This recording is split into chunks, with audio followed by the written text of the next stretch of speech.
Hello दोस्तों, कैसे हो आप सभी। मैं बीके सिंह आप सभी का बीके सिंह में स्वागत करता हूं और मैं आशा करता हूं कि आप सभी स्वस्थ होंगे, मस्त होंगे और अपनी पढ़ाई व सेहत का भी अच्छे से ख्याल रख रहे होंगे। तो आज का सेशन काफ़ी इंपॉर्टेंट सेशन रहने वाला है। जैसा कि मैं आप सभी को बता चुका हूं कि मैं मैथ विद बीके सिंह से केवल मैं बीके सिंह कर दिया हूं। तो इसमें मैथ के अलावा जो भी टॉपिक हैं वो भी आपके कंप्लीट किए जाएंगे। तो आज का टॉपिक हमारी आईपीसी से रिलेटेड है, जो 1860 वाली है उससे रिलेटेड, क्योंकि पेपर में यही वाली आईपीसी ज़्यादा पूछी जाती है। पूछी तो बाद वाली भी जाती है 1972 वाली भी, लेकिन इससे ज़्यादा पूछी जाती है। तो इस कारण मैं इसको लेकर चल रहा हूँ और ये आपके यूपीआई स्पेशल के लिए ज़्यादा यूजफुल रहने वाला है। और एक और चीज़ मैं बता दूँ, जो भी आपके न्यूज़पेपर में आर्टिकल आएंगे, चाहे वो आपका द हिंदू हो, चाहे जो भी आपकी पत्रिका हो, राजस्थान पत्रिका हो, अमर उजाला हो, जितने भी उसमें डेली बेसिस पर केस बनते हैं, जिसमें उसमें जितनी भी आपकी आईपीसी आती है, धारा आती है, तो उन सारे की सारी केस स्टडी आपको इस पर चैनल पर प्रोवाइड की जाएगी, जिससे कि आपको आपकी क्या होगा कि उससे आपकी न्यूज भी अपडेट होती रहेगी और उसमें कौन कौन सी आईपीसी लग रही है ये भी आप जान पाएंगे। तो इसके लिए आपको तैयार रहना है और प्रॉपर नोट्स बनाते चलने हैं अगर यूपीएसआई के लिए आपको ये क्लियर करना है तो। क्योंकि देखो होता क्या है कि आप कितनी भी आईपीसी रट लें उससे सिलेक्शन नहीं हो पाएगा, क्योंकि आईपीसी का एक तो वेटेज ज़्यादा है यूपीएसआई में, और सेकंड नंबर की बात ये है कि पेपर में वही वाली आईपीसी ज़्यादा आती है जो अखबार में पर डे में रूटीन में रहती है। ठीक है जी, तो वही आईपीसी आपको एसआई बनने के लिए सीखनी है। तो मैं पर डे आपके लिए केस स्टडी कराया करूंगा, चाहे वो 10 मिनट 20 मिनट 8 घंटा जितने भी आपके केस आएंगे। कम से कम हम 4 न्यूज़पेपरों को कलेक्ट किया करेंगे, एक तो अमर उजाला को, द हिंदू को, इंडियन एक्सप्रेस को, और एक और कोई हिंदी का न्यूज़पेपर ले लेंगे। तो इंग्लिश 2 हिंदी के न्यूज़पेपरों के साथ हम इसको सारे के सारे को कवर अप करते चलेंगे, तो जिससे कि आपकी जितनी भी आईपीसी अपडेट हो रही है वो सारी की सारी अपडेट होती रहेंगी। ठीक है जी, तो ये आज का मेरा अनाउंसमेंट था। तो देखो, जब भी आपको जो भी ग्रीवियस हर्ट होती है तो उनके लिए क्या होता है कि भारत की दंड संहिता में इसके लिए काफी दंड बनाए गए हैं। इसको हिंदी में बोला जाता है, जितनी भी आपकी गंभीर चोट होती है कि गंभीर चोट देखो, एक तो लगती कम है लोगों को, एक तो देखो गंभीर चोटों को आईपीसी में लाने का मेन मुद्दा क्या है कि जब भी लड़ाई होती है, भिड़ाई होती है, तो उसमें काफी गंभीर चोट लग जाती है, लोगों की काफी दुर्दशा हो जाती है। तो इस कारण भारत के इंडियन पैनल कोड ने इसमें काफी विचार विमर्श के बाद काफी गंभीर चोटों का काफी अच्छे से डिवाइडेशन किया है। तो उसे देखते हैं। ठीक है जी, तो गंभीर चोट कब कब लगती है, कैसे कैसे लगती है, वो है इस आईपीसी में। तो भारतीय दंड संहिता के अंतर्गत देखो धारा 320, ये आपको याद रखना है कि जो गंभीर चोट है वो किसके अंदर है, धारा 320। आईपीसी 320 के अंदर गंभीर चोट की परिभाषा प्रस्तुत कर रही है। दंड संहिता सभी प्रकार की चोटों को गंभीर चोट नहीं मानती। कहने का मतलब यह है कि जो भी लड़ाई होती है, भिड़ाई होती है, उसमें जो भी चोट लग जाए वो गंभीर चोट नहीं होती है। स्पेशल केस दिए गए हैं कब गंभीर चोट मानी जाती है। गंभीर चोट के लिए एक विशेष प्रारूप तैयार किए गए हैं, जिसके अंतर्गत ही चोट को गंभीर माना जाता है। जब कोई चोट इस प्रारूप के अंतर्गत होती है तब वह गंभीर चोट होती है, अन्यथा वह साधारण चोट कहलाती है। साधारण चोट और गंभीर चोट के मध्य में आप यहाँ पर क्या जान पाएंगे, अंतर जान पाएंगे। ठीक है जी, चोट कहलाती है। साधारण चोट के संबंध में अपराधों का उल्लेख पिछले उल्लेख में किया गया है। कहने का मतलब ये है कि जो भी आपका ये देखो, ये भाग शायद 22 है, तो इससे पहले वाले जो पिछला उल्लेख है उसमें किया गया है, मतलब इससे पहले वाले आर्टिकल है वो हम बाद में बताएंगे। पहले इसको बता दें गंभीर चोट वाले को, क्योंकि ये ज्यादा इंपॉर्टेंट होता है, तो बताया जा चुका है। ठीक है जी, उसको भी हम बाद में पढ़ेंगे, लेकिन फिलहाल के लिए इसे पढ़ते हैं। तो दंड संहिता 320 के अंतर्गत चोट के विस्तृत परिभाषा प्रस्तुत की गई है। तो इसमें कितने प्रकार की गंभीर चोट बताई गई है, 8 प्रकार की गंभीर चोट बताई गई है। तो इन 8 प्रकार की गंभीर चोटों के बारे में आज हम केस स्टडी करेंगे कि वह 8 गंभीर चोट कौन सी है, उन्हें अब हम आगे जानते हैं। ठीक है जी, तो पहली गंभीर चोट है आपके यौन अंग का क्षतिकरण करना। एमेस्कुलेशन होता है। एमेस्कुलेशन माने होता है किसी चीज को आप क्या करते हैं, मेरे हिसाब से बोला जाए कि किसी चीज को आप किसी चीज से दूर कर दें, वंचित कर दें। तो देखो इसका एक हिंदी वर्ड भी इसका काफी प्रचलन में आता है, उसको बोलते हैं आप नपुंसक बनाना।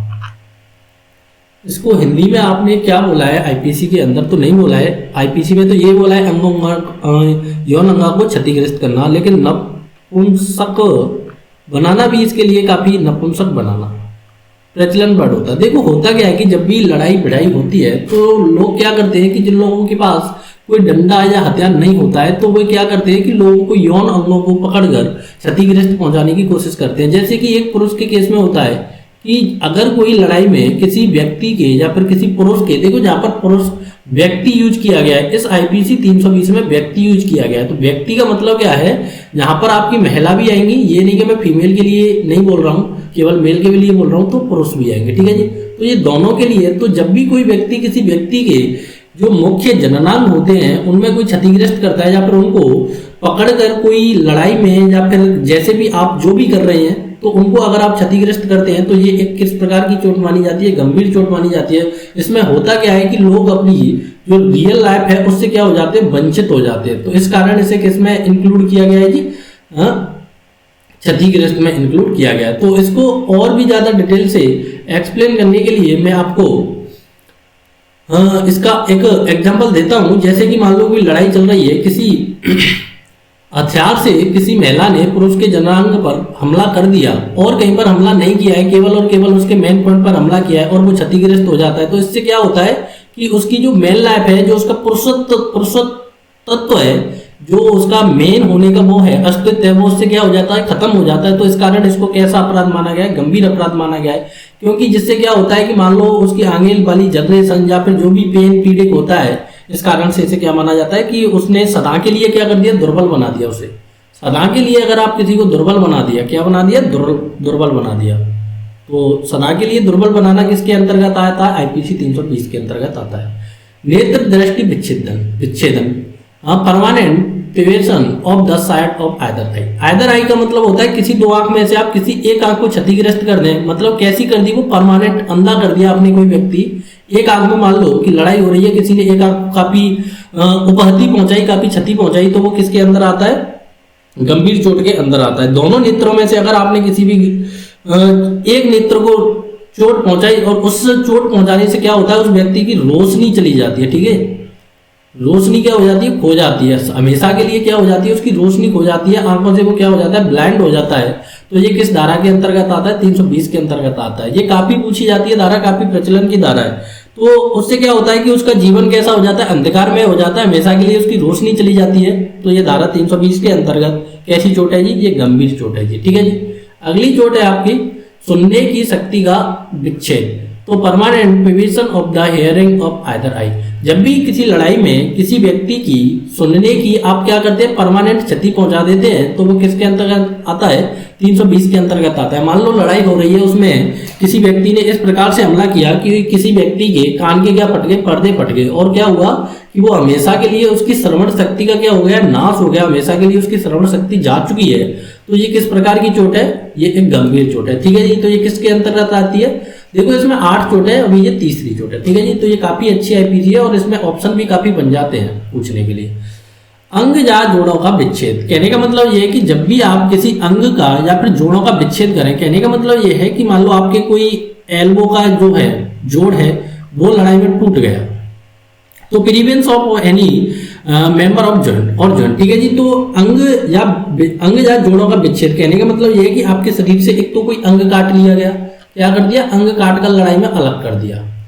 तो ये किस प्रकार की चोट है, गंभीर चोट है। या फिर इस प्रकार से आपके शरीर पर वार किया गया कि आपके मान लो कि कोई घोंटू का जोड़ टूट गया या फिर हाथ का जोड़ टूट गया, तो इस प्रकार से क्या है कि ये एक गंभीर चोट में आता है। लेकिन वहीं पर आपकी देखो उंगली का भी एक जॉइंट होता है, अगर उंगली का जॉइंट टूट गया तो वो फिर किस में आएगा, वो साधारण में आएगा, ठीक है जी। तो ये आपको ध्यान रखना है कि अगर कोई छोटा जॉइंट टूट रहा है तो वो साधारण में आता है, अगर कोई बड़ा जॉइंट टूट रहा है, जिससे कि क्या होता है कि अगर आप कुछ कार्य करने में असमर्थ हो जाए, अपनी दैनिक जीवनचर्या को करने में असमर्थ हो जाए, तो वो किस में आती है, आपकी गंभीर चोटों में आती है। आगे इस पर विचार करेंगे। नेक्स्ट है आपका अंग जोड़ों की शक्ति का नाश या स्थायी नुकसान पहुंचाना। अंग या जोड़ों की, देखो पहले में क्या हुआ था, आपके विच्छेद कर दिया था कि मतलब काट लिया, अलग कर दिया। अच्छा ये सुनने वाला है, इसमें क्या हुआ था कि काट के अलग कर दिया या फिर क्या कर दिया, अंग विच्छेद का मतलब है कि अलग कर देना। लेकिन इसमें क्या है कि इसमें स्थायी नुकसान पहुंचा दिया, लेकिन वो क्या हुआ है, अभी अलग नहीं हुआ है, ठीक है जी। तो डिस्ट्रैक्शन और परमानेंट इंपेयरिंग माने होता है किसी चीज को दुर्लभ बनाना of the power of any member of joint, ठीक है जी। तो जब भी किसी जॉइंट की पावर को क्या कर दिया गया, इंपेयर कर दिया गया, क्षतिग्रस्त कर दिया गया, लेकिन वो क्या है कि अलग नहीं हुआ है, तो वो किस में आता है कि मान लो कि किसी ने आपके जो नी है उस पर वार किया, वो नी आपका टूटा तो नहीं, लेकिन आप लगड़े हो गए, ठीक है जी, घोंटू टूटा तो नहीं, आप लंगड़े हो गए, तो ये किस में आएगा, इसके अंतर्गत आएगा। तो ये 320 के अंतर्गत कैसी हाँ गंभीर चोट के अंतर्गत आता है। ठीक है जी, तो अगले पर चलते हैं। तो ये सारी की सारी आपको लिख लेनी है एक ही जगह। सर या चेहरे पर चोट, परमानेंट डिसफिगरेशन ऑफ द हेड और फेस। तो जब भी कोई व्यक्ति किसी व्यक्ति के सर पर गंभीर चोट मारता है, मान लो लाठी से प्रहार करता है और उसके सर में कोई ज्यादा चोट आती है, ब्लड निकलने लग जाता है, या फिर उसके चेहरे पर वार करता है कि मान लो किसी के चेहरे पर इतना वार किया गया कि उसका चेहरे का रंग ही चेंज हो गया, कि मान लो किसी डंडे से आपके चेहरे पर बार बार चोट पहुंचाई गई, जिससे क्या हुआ कि आपका चेहरा ही चेंज हो गया। तो जिस केस के अंतर्गत आता है, ये आपके 320 के अंतर्गत आता है।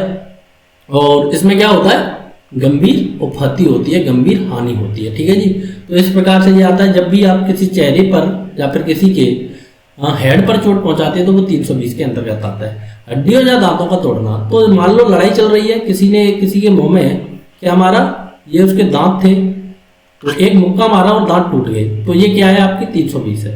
ये आपको याद रखना है, जब भी जिंदगी में कभी लड़ाई नहीं करनी है, 320 के आगे दंड भी आएंगे आपके लिए। ठीक है जी, तो क्या कर दिया आपने, दांत तोड़ दिए या हड्डी तोड़ दी, फ्रैक्चर और डिसलोकेशन ऑफ एनी बोन। ठीक है जी, तो किसी बोन का क्या कर दिया आपने, डिसलोकेशन कर दिया, फ्रैक्चर कर दिया, तो इसमें क्या आता है, तो ये है आपके 8वें नंबर का गंभीर चोट। देखो इन सब के बावजूद भी एक चोट बच जाती है, वो होती है गंभीर चोट।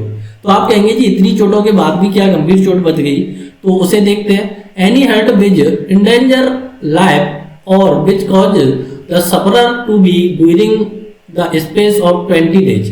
तो जो भी हानि आपके ही 20 डेज से क्या करती है, स्पेस लगा देती है, कि काम करने से रोक देती है, दैनिक जीवनचर्या को रोक देती है, कैसे ज्यादा, 20 दिन से ज्यादा की। इन सीवर बॉडीली पेन, सीवर माने होता है अत्यधिक या फिर खतरनाक रूप से, बॉडीली पेन का मतलब होता है दर्द, और unable to follow his ordinary percent. तो जब भी एक इस प्रकार की, देखो ये 8 चोट है, 7 चोट है, उसके अलावा भी अगर आपकी कोई ऐसी चोट पहुंचाई जा रही है जिससे आप 20 दिन तक पेन हो रहा है उस चोट से, और आप अपनी दैनिक जीवनचर्या को करने में अनएप्लीकेबल है, असमर्थ हैं, तो उसको भी क्या माना जाता है, आपके लिए 320 के अंदर गंभीर चोट माना जाता है। ठीक है, तो ये हुआ था 320 का पूरा वर्जन। अब आते हैं कि गंभीर चोट के लिए भारतीय दंड संहिता ने दंड के क्या क्या प्रावधान किए हैं। तो गंभीर चोट या घोर आपत्ति के लिए दंड, ठीक है जी, तो कभी भी मेरे हिसाब से तो आपको लड़ाई करनी नहीं है, क्योंकि आप पढ़े लिखे इंसान हैं। तो देखते हैं, पढ़ते हैं भारतीय दंड संहिता 325। अब ये याद रखनी है कि 320 का दंड आपको कहां मिलेगा, धारा 325 के तहत मिलेगा।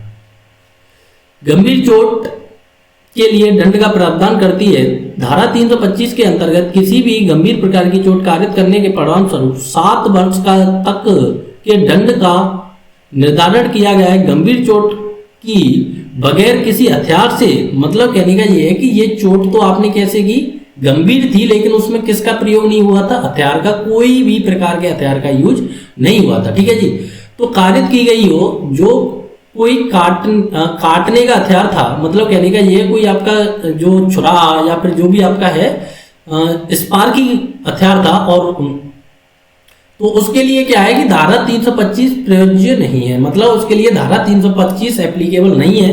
धारा 325 साधारण साधनों से गंभीर चोट पहुंचाने के लिए संबंध में लागू होती है। कि कहने का मतलब ये है कि आपके पास कोई डंडा बंडा है छोटा मोटा, तो उसी के केस में क्या होती है, आपके एप्लीकेबल होती है धारा 325।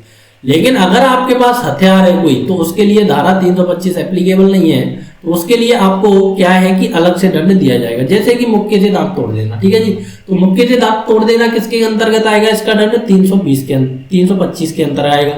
लेकिन मुक्के से दांत तोड़ना किसके अंतर है, 320 के अंतर्गत है। तो जब भी आप किसी हथियार के माध्यम से किसी को हानि पहुंचाएं, तो उसके लिए आपकी आती है आगे इसकी धारा।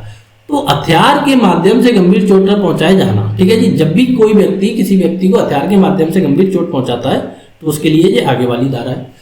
तो भारतीय दंड संहिता 326 स्वेच्छा से हथियारों से लैस होकर गंभीर चोट पहुंचाने के संबंध में उल्लेखित कर रही है।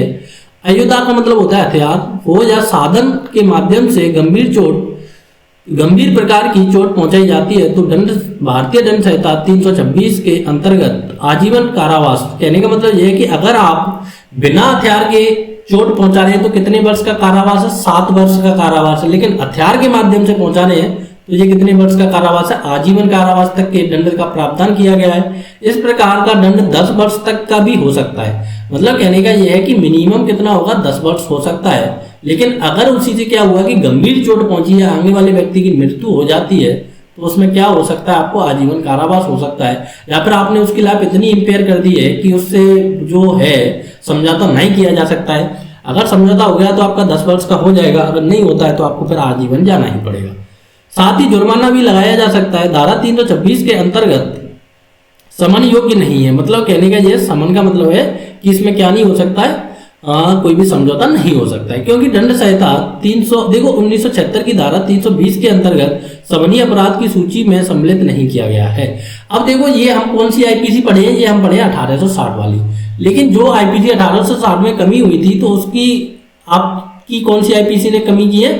1973 वाली आईपीसी, ये भारतीय दंड संहिता है, उसमें ये क्या है कि ये समन्वय अपराध नहीं माना गया है, कि इसमें कोई भी आपका क्या नहीं होगा? समन्वय नहीं होगा। तो अभी हम कौन सी पढ़ रहे हैं, ये आपको ध्यान रखना जरूरी है। अभी हम पढ़ रहे हैं 1860 वाली, ठीक है जी। तो इसमें आगे वाला भी एक और केस ऐड किया गया है अभी, एसिड के हमले के द्वारा गंभीर चोट पहुंचाया जाना। जब भी कोई व्यक्ति किसी व्यक्ति को एसिड के द्वारा गंभीर चोट पहुंचाया जाता है, तो निर्भया कांड के बाद विधि संविधान संशोधन अधिनियम 2013, तो एक तो आपको याद रखना है कि एसिड कब घोर अपहति में जोड़ा गया, गंभीर चोट में जोड़ा गया, तो ये 2013 में जोड़ा गया। ये काफी बार पूछा गया है कि एसिड वाला जो हमला है या फिर एसिड को गंभीर चोट में कब जोड़ा गया? 2013 में जोड़ा गया। 2013 में संशोधन करके एसिड हमले को स्वेच्छा से गंभीर चोट की श्रेणी में रखा गया है, ठीक है जी। एसिड फेंक कर अंगों का विदूषक का मतलब होता है इंपेयर करना, किया जाता है या विकलांग बनाया जाता है या जलाया जाता है, तो ऐसी स्थिति में आजीवन कारावास, ठीक है जी। अगर एसिड अटैक होता है तो इस स्थिति में क्या होता है? आजीवन कारावास होता है। क्या दंड का निर्धारण किया गया है? कम से कम 10 वर्ष। कहने का मतलब ये मिनिमम तो इसमें एसिड वाले केस में 10 वर्ष तो होनी है, 10 वर्ष से कम की सजा तो होनी नहीं है। तो 10 वर्ष से कम कारावास इसके अंतर्गत नहीं दिया जाएगा, ठीक है जी। तो 10 वर्ष मिनिमम है। 326B के अंतर्गत, तो कहने का मतलब ये है कि 326 कब है? जब आप हथियार के साथ करें। लेकिन अगर वही अटैक आपका किसके साथ है? एसिड के साथ है, तो आप में कौन सी धारा लगेगी? 326B लगेगी, ठीक है जी।